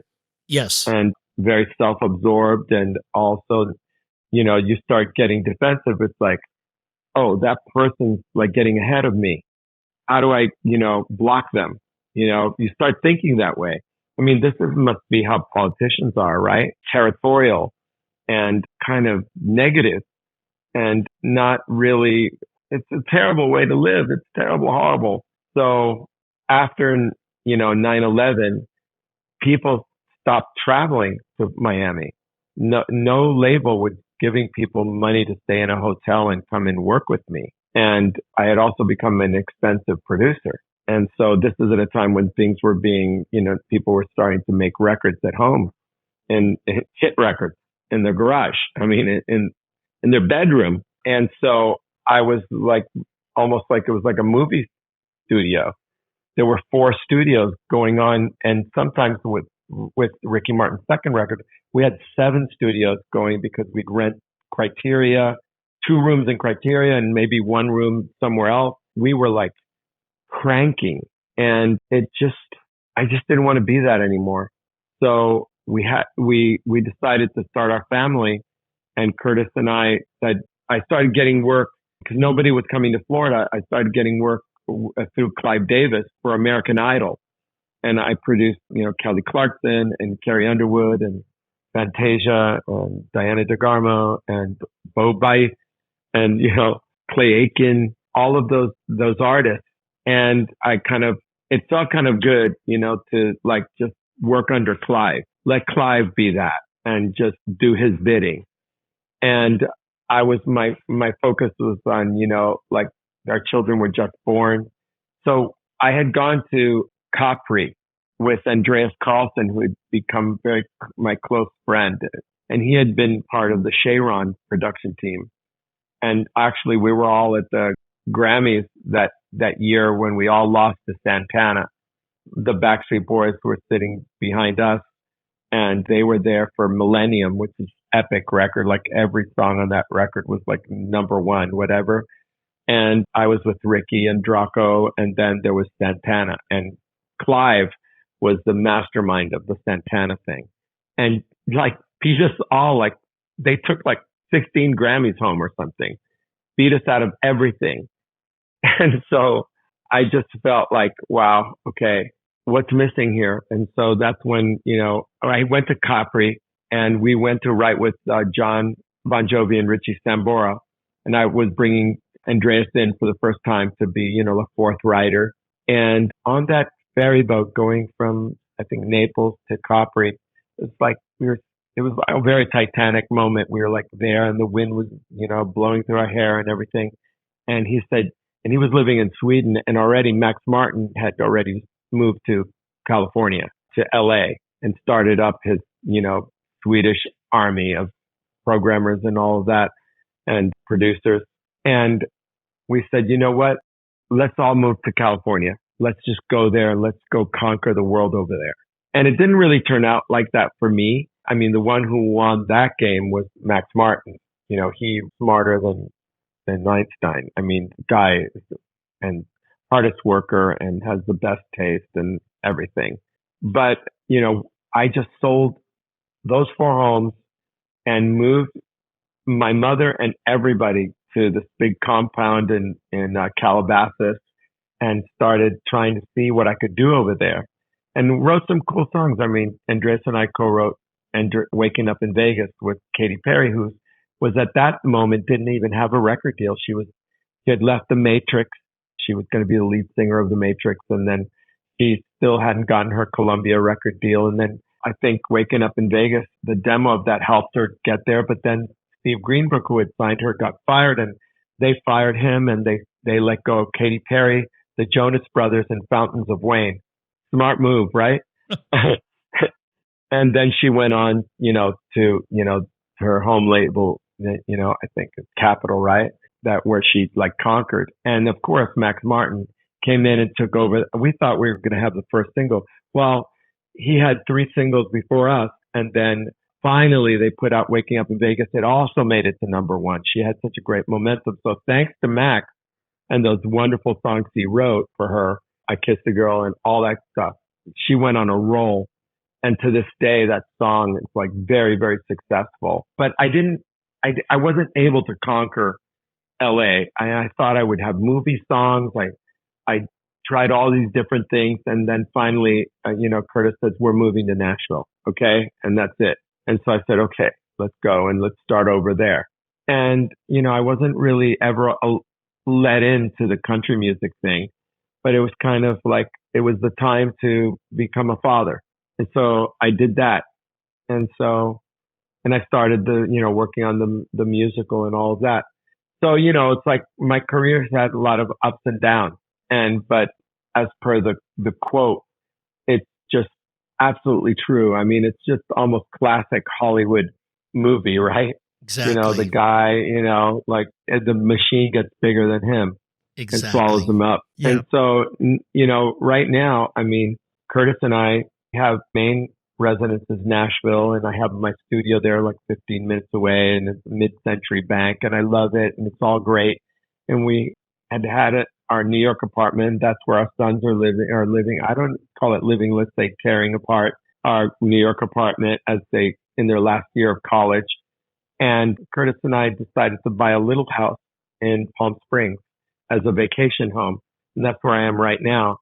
And it's simple. It's like barely decorated, and I could not be happier. That's great. I am like, it's like that whole thing. It's like Alice Cooper once said, you know, that he and his wife, Cheryl, like they had eaten at every great restaurant in the world. They'd seen every palace, had met every king and queen. They had, you know, he even was in Salvador Dali's first hologram. I mean, he had been famous for forever.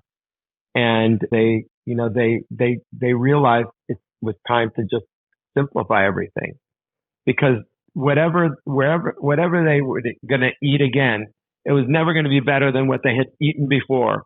You know, it was like, or been to the biggest palace. That it's like you get to the point where it's like what's important, and thank God that I didn't let all of that destroy me, and I still was able to come to my senses about what the priorities are in life.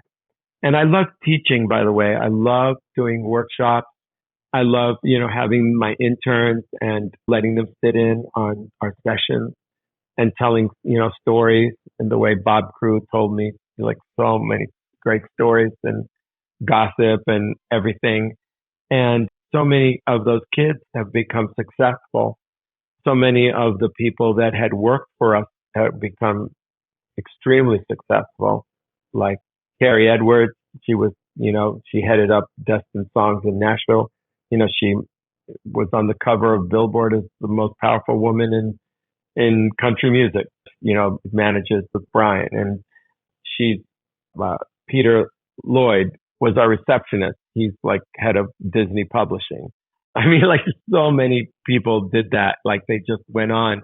And Ruta Sepetys, she was, you know, an intern, then she became an assistant, then she became the office manager. Then she took our acts, Steve Vai, and she discovered a band called Lit. And she went on and wrote the story of her family in Lithuania, and her book sold 13 million copies, and she made $5 a book. And she's become a very successful author. Wow. And she's into her fourth book now. And, you know, it's like, and, you know, she always gives me credit, you know, because she saw my work ethic, and all of them do. They saw how serious I am about working, and what it means to be a perfectionist. And also, in the end, you know, I am a loving person, and I do care about other people, and I do take responsibility when I make mistakes. You know, a lot of people, you know, they make mistakes, and they maybe say I'm sorry by giving somebody, you know, a bonus or something. But I actually will talk to the person and say, I shouldn't have said that. I'm sorry. And that was something that I picked up along the way, you know, maybe from all the work I've done, you know, right, that internally. Desmond, I wanted to ask you, one of the most emotionally gratifying elements of your book was how honest and revelatory you were about deeply personal matters and relationships. And I wanted to ask you about one in particular that you bring us into in the book, where you said, I met a man who at 21 tore down the architecture of my life. Talk about a great lyric. Can you talk about that and the impact it had on you creatively? Well, that's when I told you that I had built up this whole thing, and I was like, you know, Mr. Man, you know, that the ruler of all things. And I met this young man that was very dashing and wanted to make it so bad. And I think that we sort of like, I don't think he was gay really, but for that moment in time, it was almost like an obsession with this person both ways. And it, destroyed my relationship with Curtis. And, Curtis finally, had the sense to leave. And that was that real, very difficult time. And then I realized very quickly that it was never going to work. It was just a total midlife crisis, but to the max, where I kind of, it tore everything down, because it's like, I can't be that. I don't want to be that person. And I made such a huge mistake. And it took many years to repair the damage that I did. But on the other hand, I had become so stuck in being the boss man that I'd sort of lost my, that being in touch with this aliveness. And I mean, every stupid, businessman that has a relationship with their intern or secretary says the same thing. Oh, I feel so alive. I feel so, like I'm a new person. I feel young again. I mean, it's the oldest story in the book. Yeah, it's a cliche. Yeah. It's a total cliche, but it did get me back in touch with something, this feeling of my essence, who I am somehow. It just shook me up like so much. It was like, I can't explain it any better. It was the stupidest, most cliched thing, but it has stuck with me though. It's like I had lost myself, and then I felt alive again, and I felt like, I felt like me. And I was able to, kind of come back from that in a better way than I would have ever been able to without that experience. Exactly. So yeah. You found your path. Yeah. I took a huge, huge chance, and I regret the people that I hurt, which is a very broad bunch of friends and family, and especially Curtis. But on the other hand, it just had to be. Exactly. It was part of your journey. Yeah. Yeah. And also, like with Curtis too, like he found himself as well. So when we came back together, we were stronger for it. And then we were able to now be grown up enough to be parents ourselves. That leads me into my next question, which you also write about this point of realization in your own life, but it was professionally and it was creatively. And I want to ask you about it. You write in the book about how you recognized the changing nature of the marketplace musically, from a music business and a creative place, and how you were willing to let go of what made you a success and embrace the new. My question for you, Desmond, is how hard of a journey was that when you realized, like, everything that you had built with rock and that whole element that had made you so successful and so much money was now you had to let go of and embrace something totally new? How hard was that for you? Well, it was scary, but also remember when Nirvana came in, no one recovered from that. No one did. They became legacy acts, and they can fill stadiums, but they couldn't get back on the radio. They couldn't get back on MTV. They were like pushed out forever. There was no coming back from it. It was like the world turned, and everything that was before didn't matter anymore. And I'm a survivor. Remember, because I started out Blue-Eyed Soul, and then disco died. So I adapted and went into what became rock and hard rock, and bringing pop into rock. But then the tables turned again, but I was thrown off the wheel. So that's when I directed my attention to try to see if I could get into country music. And then after the Northridge earthquake, we moved to Miami. And that's when I got back in touch with my Latin roots. And so lucky the day that Ricky Martin and Draco Rosa walked into my studio, because our chemistry reignited the Latin music industry. Yeah, that's right. And took it to new levels. And to this day, reggaeton. Right. Wouldn't have happened. All of it. Yeah, wouldn't have happened without you guys. It's crazy. Without that, because also the sound, I had gotten in my head that we were going to do everything digitally in the box and not go for any analog devices. And there were hardly any plugins to do that with. But Livin La Vida Loca was the first song to make it all the way to #1 that was completely created digitally in the box. And so we made recording history with that. And this was noted also as part of the being inducted into the National Registry of the Library of Congress 2 years ago. Livin La Vida Loca, is like forever in there side by side with Moon River. And so, I'm very proud of that.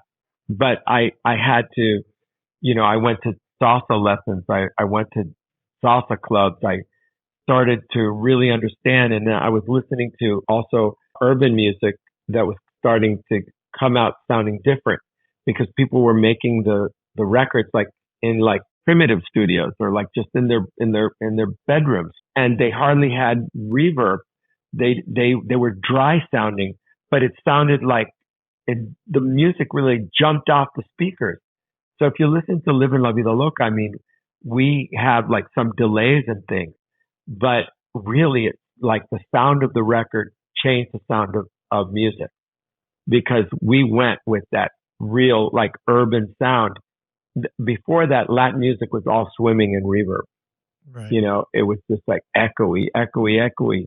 And this whole idea of like you make it dry and then it's like jumps out of the speakers and you can play it in the smallest little format and it jumps out, and remember that, we were able to start to play, music out of our phones and things.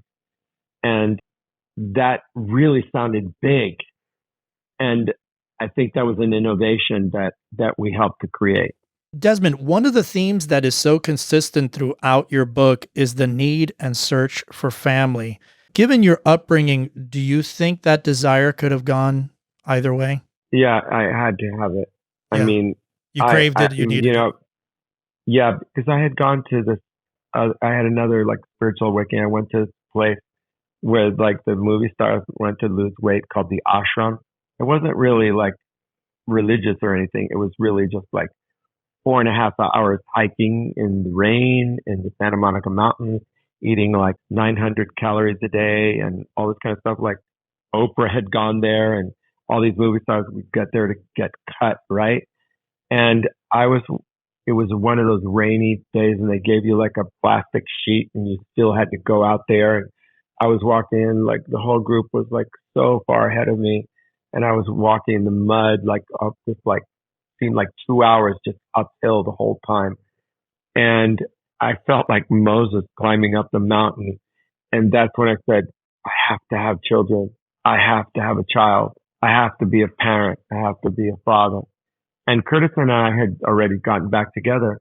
And it was like, when I got back, I said, we got to actively have a family. Are you down with that? And I think that was a longing of his as well, that we had never really spoken about. And so we began our journey that's documented in a documentary movie that we made called Two, the story of Roman and Nero, that's on iTunes and Amazon, which we made 12 years ago. And our sons, we were already 9 years old and they narrated the film. And it was like, I had to be, and for a lot of reasons, I didn't know who my real father was until I was 18. My family was displaced. I mean, once an aristocratic family in Cuba that had like lost all their money way before the revolution, like in the late 40s. And it was kind of, my grandmother was always talking about the life that they had and status, the social status that they had lost. And it was kind of like a thing in me that I wanted to kind of restore some kind of, like I came from something, like I belong to something, that I'm not just the product of an affair my mother had and I was just like a bastard in the world that belonged to nothing. And so I wanted our children to have a real family and come from something. But it really, it's like I wanted to come from something. I'd say the children, but it was like the child in me Right. wanted to be part of something real, that was a real family. Yeah, it was something that came full circle for you. Mm-hmm. Desmond, I want to ask you, throughout this conversation, you've talked about And I know from reading your book that you have lived and worked in New York City, Los Angeles, Miami, and now Nashville.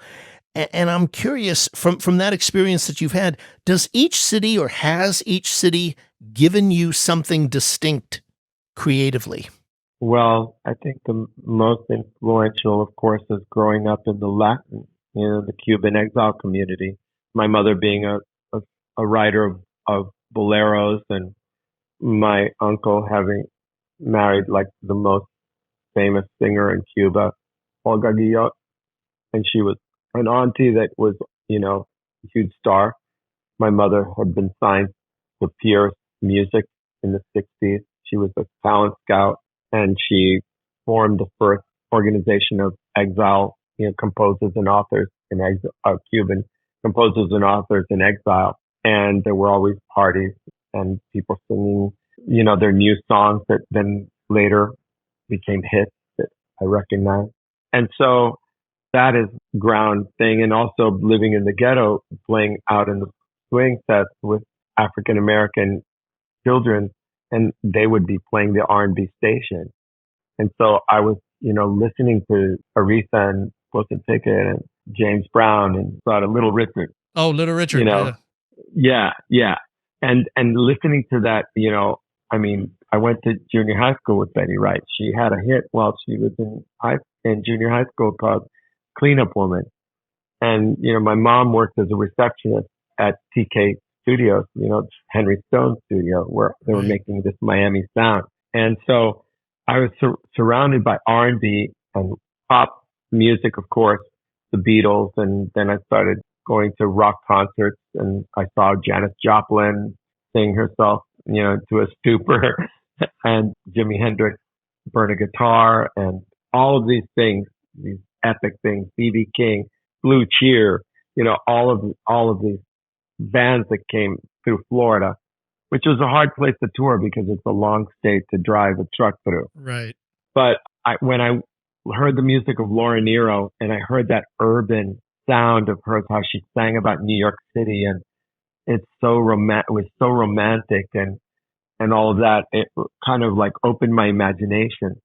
So my whole life was driven towards becoming a New Yorker. And that's where I made my career.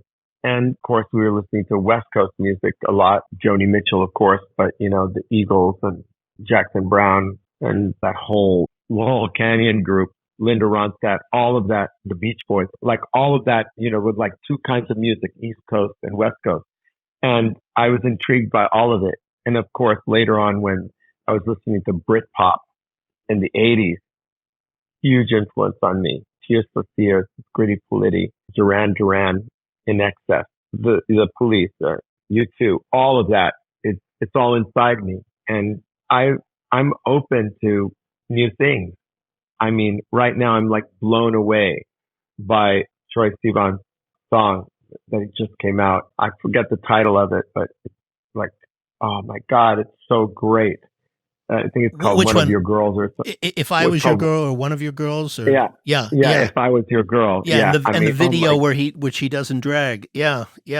Oh my God! But the sound of the record. Yeah. And that's coming out of the Max Martin world. One of his producers put that together. It sounds awesome. The sound of the record. Right. And it's so gorgeous the way everything is about it. I'm so excited. It's like so jealous. I want to be in there. I think I'm going to go and see if Max Martin will sign me. So I can be there too. Yeah, absolutely. Anyway, yeah, every city has its, London. Oh my God, I love it. I just love music, and I want to continue being an active participant in the entertainment industry, as Dolly Parton once said on Larry King. By the way, she just cut my song. She just cut my song. Oh, cool. Yeah, featuring Joan Jett, the song Joan and I co-wrote. I Hate Myself for Loving You, for her a Rockstar record. Yeah. Isn't that great? Now I can add Dolly Parton to my list of stars that did my music. I'm so excited. I know you can check that off your bucket list. That's awesome. That's right. Our MILF bucket list, right? Yeah, exactly. You've worked with such a wide variety of very successful artists throughout your career as like a hit songwriter, producer, and mentor. What are the most important things that you learned from each of them? The thick skin that they have. I mean, especially someone like Jon Bon Jovi, who has had to prove himself every step of the way. Yeah. He was never a critic darling. He was never like Mr. Rolling Stone magazine. He was making music for the people. And the way that he has let the criticism just roll off his back and just walk with pride and keep going and become really an American icon is astounding. And all of them, just they could not be stars unless that thick skin. And believe me, I do not have thick skin. I'm a quadruple Scorpio. Everything bothers me. I'm still bugged that Stephen Holden criticized our first record and that then, he reviewed our second record and said, why wasn't it like the first one? And I'm still bothered by that. That was 1979. Yeah, but Desmond, it's not that I'm going to disagree with you, but I'm going to say I would beg to differ in that I think you're a survivor and you're a lot stronger. Maybe you don't think you have thick skin, but you're a lot stronger than you're giving yourself credit for. Otherwise, I don't think you would have ever survived in this business for 45 years like you have. It would have been impossible. You would have crumbled, and you haven't. You've just continued to reach bigger and bigger and more successful heights in various areas. I mean, it's extremely commendable, and I'm looking at it just objectively from the outside perspective, creatively and artistically and professionally of what you've achieved. So you may still, that's a good sign almost that you're bothered by Stephen Holden's review in '79. But you do have a thick skin, at least thick enough to continue to go when people say you're no good, this is shit and this didn't work and on and on and on. So, I commend you for that, because there's not many people who have gotten to that stage at 70 who have the track record, the commitment, the dedication, the focus, and the level of success that you've achieved. Oh, well, if I could only last as long as Clive Davis, then I know I have achieved something. He's my absolute idol. Yes, he's one of my idols too. I mean, I worked for Arista for many years. It's funny you bring him up. We are sitting down with him tomorrow night and having a conversation with him for the show. Yeah. Oh my God! I know. I just did a talk at the Grammy Museum in the Clive Davis Theater. Right. Yes, and when I was 18, I gave him my first demo tape. And, then 40 years later, almost to the day, he gave me the Clive Davis Legend in Songwriting Award. So it takes 40 years from the first demo to the award. So, absolutely. Yeah. So I absolutely adore him and admire him so much. And please send him my love. I certainly will. I certainly will. Yeah. I will definitely do that. And he's mentioned a few times in my book. Yes, Yes, he is. Desmond, I want to ask you a personal question that comes up a lot in your book thematically. And it's that, you share that, you didn't come from money or financial security. And yet, as we look and as we've been discussing in your career, you've achieved a great deal of success on many levels, creatively, professionally, and financially in your life. I'm curious, how have your values evolved around money and success? And what has it taught you about yourself over the years? Well, that's a very difficult question. My mom, like, if she had $20, she'd spend $20. If she had half tank of gas, she'd drive an old lady around town and use up the other tank of gas and then not have gas for the next day. I mean, I'm kind of like that. I'm not a person that's like kind of, hoarder of money. I spend it on my friends. We take great vacations and I'll pick up the tab every time. And, I don't think about money. It's like that. I just, I kind of hope that it keeps going and, if things go south, I'll sell something off. I'll just do whatever it takes to keep going. And I think my sons, have like a great work ethic and they're not looking to have me support them. They really are concerned about having real careers of their own, and I'm very proud of them for that. So I just, wish I could do more, like to help other people, and, so, we do, donate a lot of money, during the year to causes and all kinds of things. And we host a lot of benefits at our house and all of that, I'm the ultimate, like liberal, I guess. I just want a beautiful, happy world and I want to share it. And I do, and we do. And believe me, a lot of money has gone through my account. I could be like on paper way wealthier and like my friends are and all that, but I don't care about money like that. I just don't. What do you feel are the most important qualities, both creatively and non-creatively, that someone needs to possess who wants to build a career as a songwriter or producer to have today? There's two things. It's like you have to have skills, like real skills, like skills I don't have.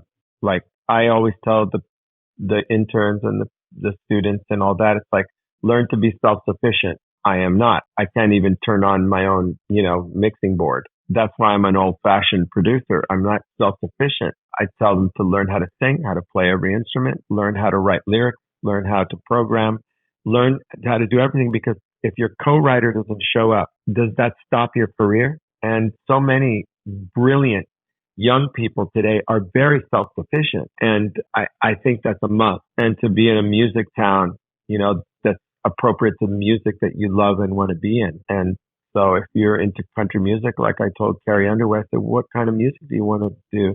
The beginning, they were kind of pushing her into kind of like a R&B pop kind of thing. And it was like, she could do it, but she said, I love country music. I said, then only do country music. And I introduced her to Mark Bright and Jesus Take the Wheel. It all came right for her because she was true to herself, so I think that, that's the kind of input that I try to put out there, just, be true to yourself, but also you have to make a decision, there are a lot of professions in the music industry that don't involve actually making music, on every level. I think my sons are saying they want to become, entertainment attorneys, because they know the industry and they're drawn towards being lawyers. I'm kind of happy for that. Either they're going to really defend me or both be suing me. I'm not quite sure how it's going to turn out. The thing is, but for me, it was always like, am I an artist? In this vertical moment, am I an artist? What am I? Am I an artist? Am I somebody who being creative? And then, of course, in order to preserve that pathway, I had to get, surround myself with people I trust, like my manager, Winston Simone. He just, I'd be nowhere without him, honestly. He's been my manager now for 40 something years. He is so classy and always, sees the bigger picture and, helps me and my kind of Scorpio nature to just let go and all of that. But to be an artist is a real, you make a decision and you can be that kind of person, or you can be a technical person. You can go become an engineer, programmer kind of person that is needed as well. You don't necessarily have to be an artist to do that, like an innate artist. You know what I'm saying? Like Picasso's an artist. You know what I'm saying? It's like, that's a true artist. Frida Kahlo was a true artist. I can't say that I'm anywhere near what they were or anything like that, but that's my aspiration, to be in the end considered a real artist. I tell a story, how Bob Ezrin was like very close friend. His Uncle Bob, who stayed with us for like 6 months when the kids were little, bought them their first guitar. And, one day he surprised me. I said, well, I'm an artist. He says, you're not an artist. You're a master craftsman. And that hit me like, slap in the face. And it was like, could it be true that I'm just a master craftsman that sounds or pretends to be an artist? And it really shook me up for a long time. And maybe the jury is still out. It's sort of like, history isn't really history until history. When you look back at what happened, you don't say history's in the making. How do you know that? It's only when it's written in the history book that it's history. What will be written about me? Was I a true artist or was I a hustler? scrappy hustler from the project that knew that the way to really win the game is to make myself an artist. And then maybe I'll be remembered forever. I don't know. The jury is still out. Yeah. Desmond, we cannot thank you enough for taking the time to do this. This has been one of the most interesting and heartfelt and revelatory interviews that we've ever done. Yeah. And thank you so much. Really, we want to thank you immensely from the bottom of our hearts. Thank you for taking the time and for sharing everything that you have with us. Thank you so much for sitting through this and for taking the time to, on a Sunday to take that time with me. I really appreciate it. And when you finish with whatever you're doing, please send us the link, so we can add it to our, whatever it is that we're adding up, the press and everything. And, hopefully there'll be a quote in there that I can put in my social media. Absolutely. Absolutely, Desmond. We will be more than happy to do that. Thank you so much. Thank you so much. Wow. What an inspirational interview that was. I mean, he was so honest. He was so open. And I don't think I've never spent that much time, really delving into his life, but man, what a fascinating life. I mean, from the early years with Paul Stanley. With Paul Stanley. Yeah, that was one of the big things that I took up about how Paul gave him a break. I think he saw him at a show in one of Desmond's show with Desmond Child and Rouge in New York. And, how Paul approached him and they just, how he took him under his wing and decided to, write music with him. And, they write right out of the park, I Was Made for Loving You, which was like a huge international hit at that time for Kiss. And how he just kind of took that and ran, and how his other partner that taught him all of the ropes in songwriting. Yeah, exactly. Like that was a great story in the interview when he talks about Bob Crewe and the important elements of, what Bob Crewe gave him with regards to, having, the elements of your narrative in place. Exactly. Like almost having the hook before creating the hook, which I loved. I just really loved that. Absolutely. And, the things that I picked up in listening to, I guess what you'd call the subtext of this interview, Eric, that was so fascinating is that this is a man who's been making music and having hits for almost 6 decades now. Yeah. I mean, literally, he mentions, he says, I'm 70 years old and I'm continuing to go. I'm continuing to do it. He's driven. It was inspirational to have someone who's had that much success want to keep going. Exactly. And still be interested in doing it. I think a big part of it now, what he was talking about was legacy. I think the phase that he was in, and that's why he wrote the autobiography. Right. Which is a really great read for guys. If you want to check that out, you got to pick that up. We'll have it on the show notes. But yeah, I thought that was great. We talked about before we recorded this about family and how important that was to him. Absolutely. I mean, so much of the interview, he would speak about his mother. He would speak about his father. He would speak about connecting with his father at certain points. He would talk about, when he learned that he had a brother, right? That when his father had another child, and the relationships that he would have, and you even pick up that in his adult life when he got together with Curtis, and how it became full circle for him. Family is such an important thing, and now he has 2 children of his own. Right. And just, you totally get the whole element of family that, given, and I, if you recall, I even questioned him about was family always important given the kind of, I guess, I don't want to say dysfunctional, but, strained childhood that he had. It could have gone the other way. Right. It could have gone the other way, but that bond of family being so important to him. The other thing, Eric, that I thought was really fascinating on a creative level was how he talked about, being the outside songwriter who had such incredible success going into established entities like Bon Jovi, like Aerosmith, who weren't necessarily going to be, welcoming him with open arms initially. Right. And what you had to bring to those situations creatively and personally to make that work with an established entity. Absolutely. And I thought one of the other things that were interesting was the flip side of that, like the experience that he had with Meatloaf and kind of what a disaster that turned out to be for him. Yeah. And that was something that he was really looking forward to doing.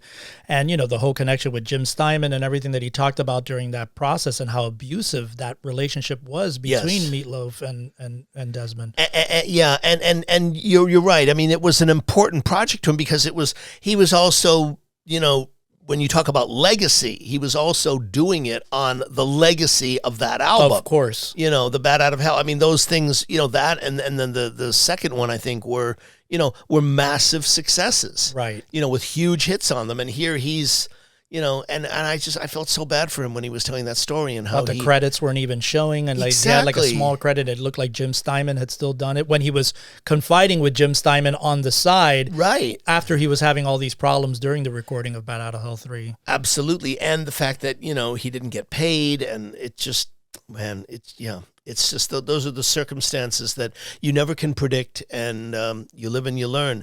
But overall, I was inspired by this interview. I'm thrilled that he's still going. I'm thrilled that he's now. The other part that was so exciting is he talked about now he's going to be doing a documentary.